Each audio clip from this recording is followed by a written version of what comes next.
Hey there everyone, this is Michael Dougal, your Greater Toronto Area real estate resource, updating you with the most recent information here in the Greater Toronto Area because there's a lot of questions in everybody's minds. Ever since we've had our most recent interest rate increase, the market has changed, although it's not changed to the extent that you may be hearing about in the media because of the fact that at the same time the number of listings available to our buyers is at an all-time low. In this chart here, we're looking at the average price for different property styles during the month of July, and we're comparing it to July 2022, and we can see detached homes have increased by 4.8%, semis up by 2.8%, townhouses up by 5.8%, and condos are up by 2.1%. Though if we look at specific areas, we can just see how the average price has changed. And while some cities have seen an increase in value, the other cities actually haven't. For example, Richmond Hill has decreased in value by 1.39%, but Markham has increased in value by 10.9%, and these cities are right next to each other. Oshawa has seen an increase over 8%, Whitby almost 7%, Vaughan's up by 6%, and Toronto, depending on the location, it's increased in value by 1 to 5%. Where there's demand, we've seen a price increase. Where there's a little bit less demand, we've seen a price decrease. For example, the majority of listings that you see listed for over $2 million are really having a tough time selling. Though if you see your typical 3-bedroom bungalow that has a separate entrance, which everybody wants because it helps them to offset their mortgage payment, these properties are selling very fast and they're selling over asking. Though if you average everything out, like here we're looking specifically at detached homes in the city of Toronto, but this really is a fair reflection of different property style. For instance, like the yellow line represents 2023, whereas the blue line represents 2022. So there's not too much of a difference between both lines, but what we can see, the yellow line again being 2023, the prices are slowly declining. Going back to May 5th, the average price was $1.816. Though if you look at the past week, $1,532,000. So without question, should you decide to list your property, you may not have gotten the high price that you would have been able to get a couple of months ago, or the very high prices we saw in early 2022, but you still would be getting a very good price compared to the 2021 and 2020 value. In this chart here, we're looking at how the market has changed on a month-by-month basis. So July saw only 5,250, and this number is down considering that May saw 9,000 plus sales. The number of active listings is as well up just over 15,000, and our average price has gone down for the past couple months. It's at 1.12 million. You can see back in May it was 1.2 million, and in June it was 1.18 million. However, going back about a year ago, July 2022, the average price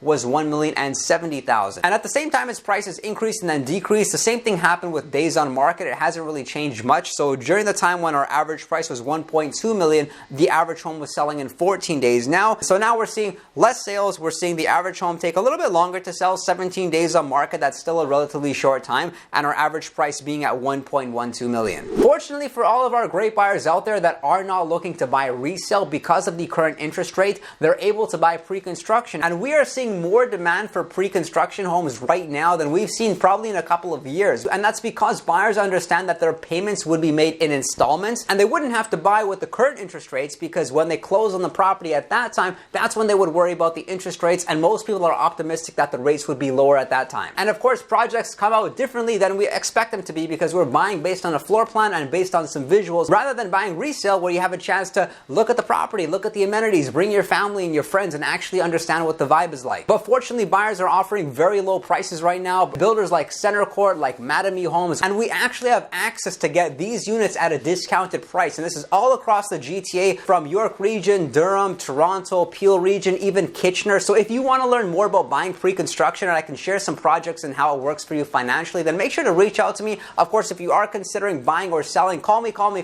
My number is 416-671-5218. And if you're an ambitious real estate agent, full-time, part-time, it's about working smart, make sure to reach out to me to learn more about eXp Realty. You can call me or you can book a time to speak with me directly through my Calendly in the description box below, and I look forward to seeing you next time.